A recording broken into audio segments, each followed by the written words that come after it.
Kol Nidre. We just heard the haunting sounds reverberating deep in our souls. The compelling ritual that drew us here this evening brought the sanctuary to a standstill, and some of us, no doubt, to tears. As liturgy and ritual scholar, my dear teacher, Rabbi Lawrence Hoffman, explains, more than any other occasion in the entire Jewish calendar, Yom Kippur Eve has been our time that matters. Out of nowhere, crowds materialize and actually stand in silence. Energy runs high, memories run deep. The melody of Kol Nidre draws us in each year with a power that speaks to the collective Jewish unconscious. But if we're honest, I'd imagine that few among us have considered the words that go with that exquisite melody. So stay with me if you would. You can look at pages 16, 18, and 20, or just listen.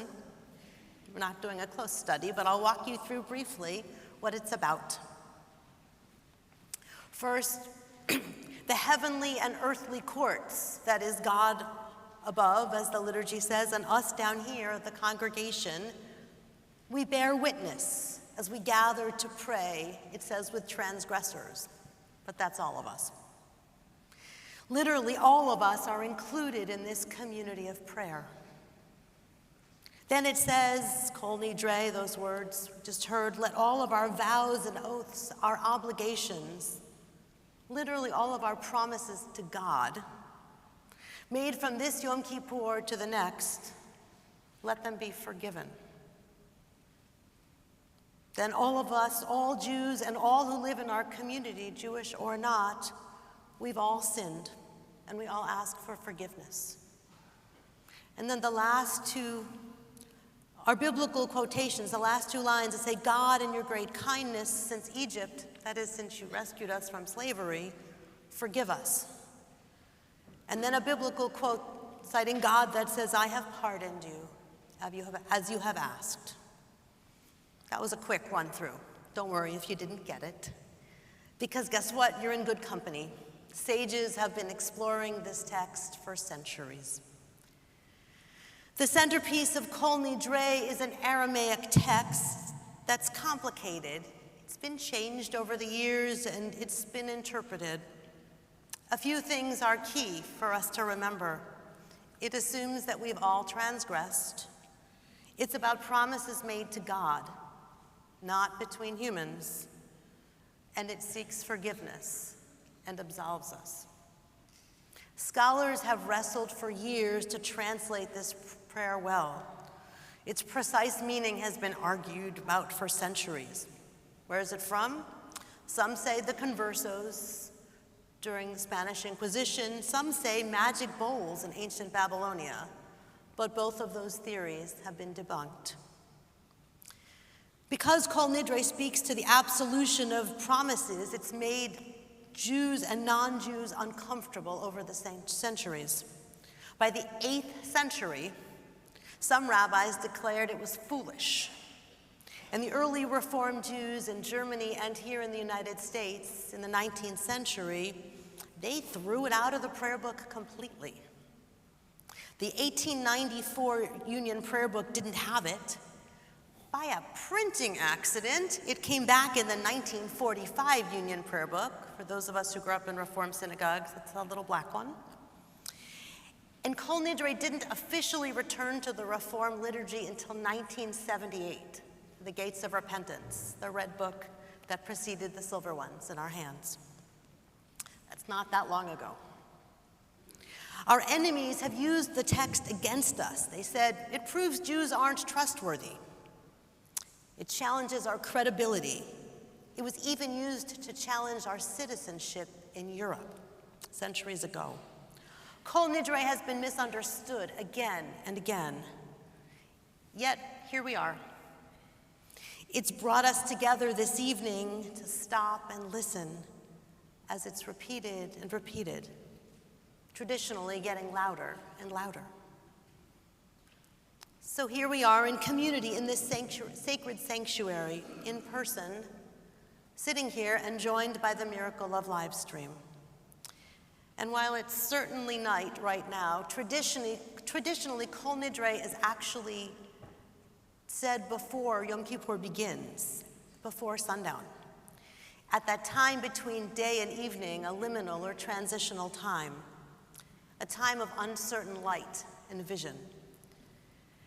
Rabbi David Stern describes this time as a deeply humbling reminder that all of our accustomed certainties, all of the bright lines we typically draw between good and evil, right and wrong, they're not so clear or bright.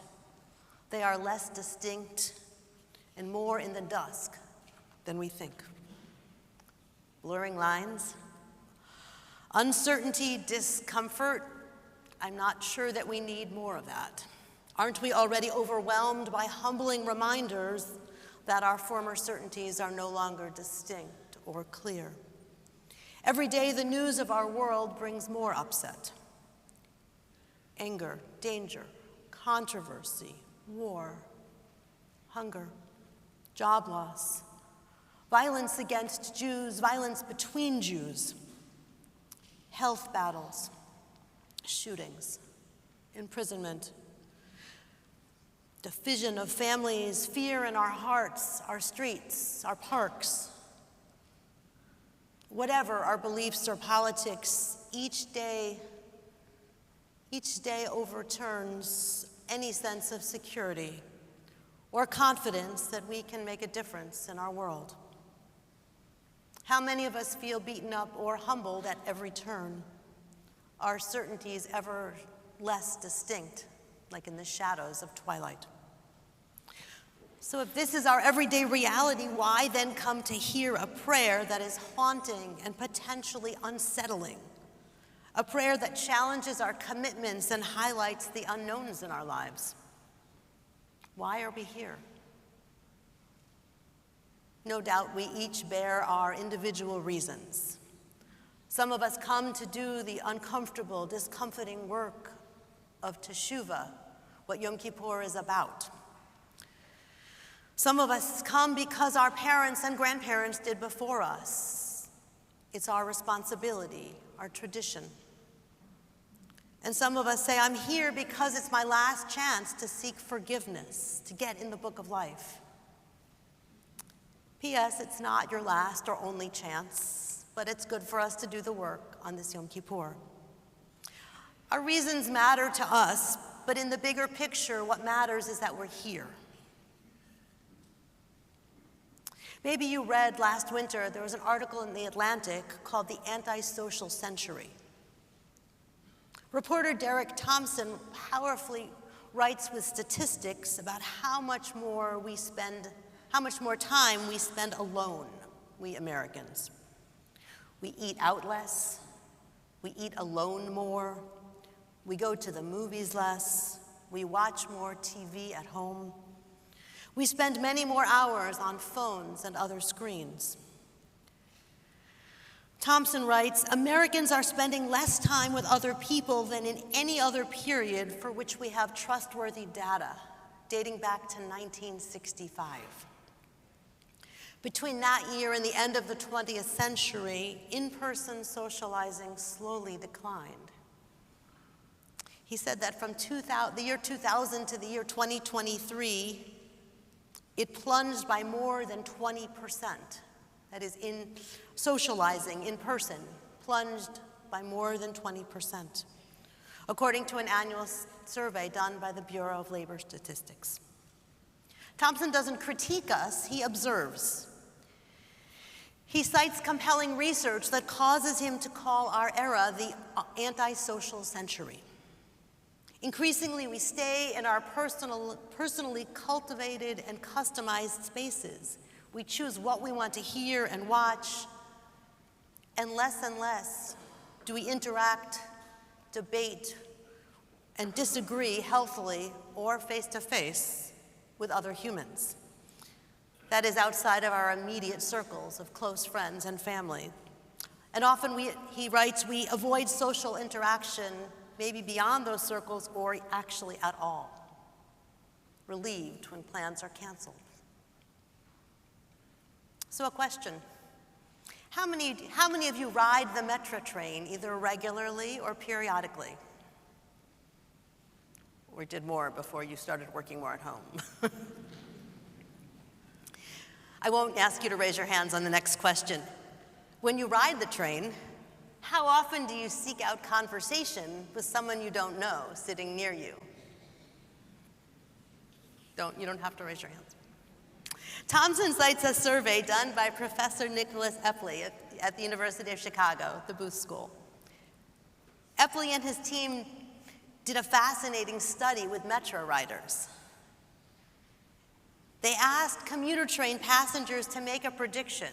How will you feel if you're asked to spend your train ride talking to someone else? Most participants predicted that sitting in solitude would be much better than talking to a stranger. But guess what? When Epley's team created this experiment, and they had two groups, one they asked to remain silent, and one they said, engage in conversation with the person sitting near you, and the longer the conversation, the better. And afterward, they filled out a questionnaire, and the people who talked to others, that is strangers, felt significantly more positive. And before you think, I'm an introvert that was extroverts, it was both. A fundamental paradox at the core of human life, Epley says, is that we are highly social. And we are made better in every way by being around people. Yet over and over, we have opportunities to connect with others that we don't take, or we even actively reject, which he says is a terrible mistake. Epley's survey of 15-minute increments on a train ride said folks felt more positive when they spoke to one another. So we could go to the Glencoe station or Braeside and ride the train back and forth and keep talking to people. But let's take it deeper.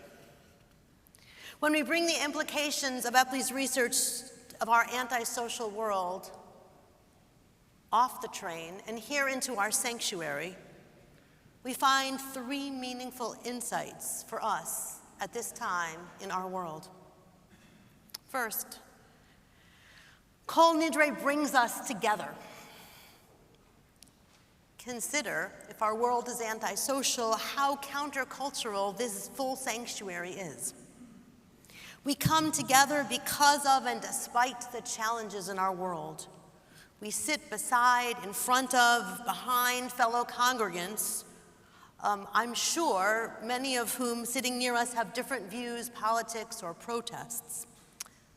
But as Rabbi Geffen reminded us on Rosh Hashanah, despite our differences, we come together as one community to gather, pray, and celebrate the holiday. We come here in this time when gatherings are clearly out of fashion. In a world in which we are so often in solo spaces, a world in which we may feel that there are walls built up around us because of our differences, Kol Nidre brings us together. It brings us together in a ritual moment that's social too. We stand and sit shoulder to shoulder with other people and regain a sense of human connection. Look around this sanctuary. Consider Jews across the globe this evening, or whatever is evening for them. All of us hearing the same words, the power of communal ritual. It reminds us that we are part of Jewish life and community, an endeavor that is bigger than any one of us. We're not alone. We cannot take this for granted. 2. Kol Nidre calls us to pray together aloud. Our sages actually ascribe special necessity for congregations to pray aloud on the High Holy Days, not just to pray together, but to pray out loud. A medieval text even says, so that individuals may learn from one another. So take that one step further. Pray aloud and speak aloud too. Remember the start of the service? That's what we do each Shabbat, as many of you know. We stopped to turn to one another. We talked to each other. We introduced ourselves, we said hello, and some of us even spoke to people we've never met.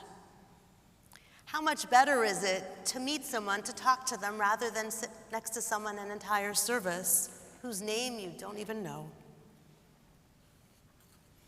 But when you start talking, you might discover you went to grammar school together, your mothers were sorority sisters, your kids played soccer together, or you were at Shiva last week for a mutual friend.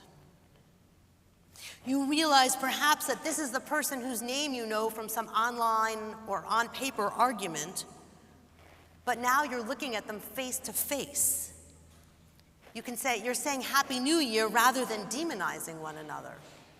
Suddenly, you're not strangers.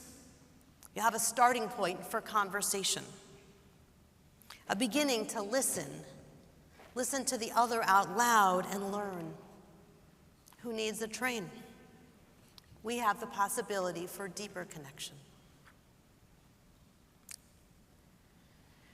And 3, Kol Nidre gathers us in discomfort. Kol Nidre is based on the premise that we are all imperfect. We have all transgressed. I'm not so sure that any one of us wants to acknowledge this. It's rather uncomfortable, but it's real. Later in our prayer, in our vidui, our communal confession, that gets lifted up there and other places too. In the vidui, remember Ashamnu, Bagadnu, Gazalnu, also Al Chet Shechatanu. All of those anu endings are first person plural.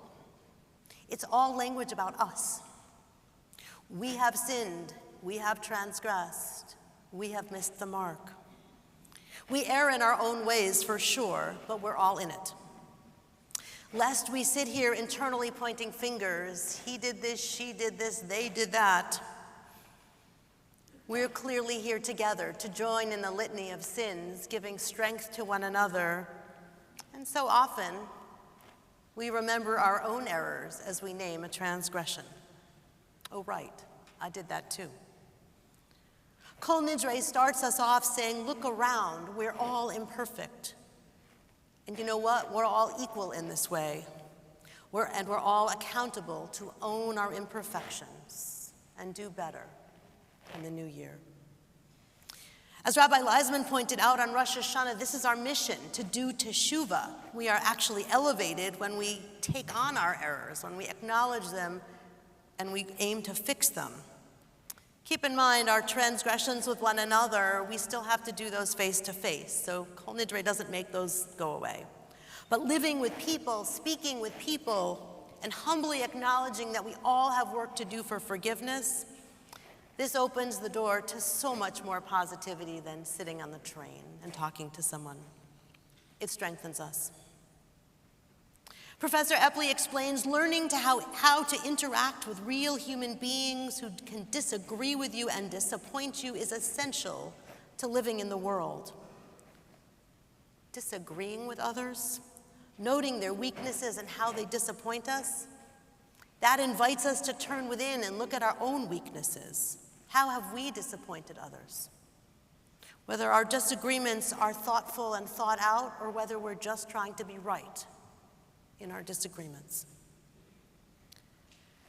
Here we are, this Erev Yom Kippur, dubbed Kol Nidre many years ago, because of a prayer our ancestors didn't even understand. Tonight we are brought together by a practice more powerful than we can articulate. A window of moving emotion and memory that brings us comfort too. The comfort of tradition, community, and continuity. Each year we return to stand for Kol Nidre, bringing our flawed, vulnerable souls forward. As we defy the social norms with our very presence this evening, let us ask ourselves, How do I retain the power of this moment in the evenings and days to come, from this Yom Kippur to the next? How do I carry the reverberant echo of Kol Nidre into the new year? How can I bring my imperfect, uncomfortable self from individual to community? How can I talk, even pray aloud with others? How can I acknowledge my imperfections and do better for myself and our world? Feel the power of this Kol Nidre Eve and embrace these lessons. Embrace these lessons in the coming day and long past the final Tekiah Gadolah at the end of Yom Kippur tomorrow. In a world of fear and upset that pushes us apart in aloneness, let us push back against our antisocial world and its overwhelm. Push forward. Pray and talk aloud. Learn from one another. Do better.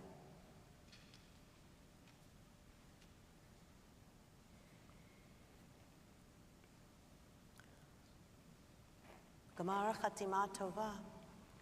May we inscribe ourselves and our world for a much better year together.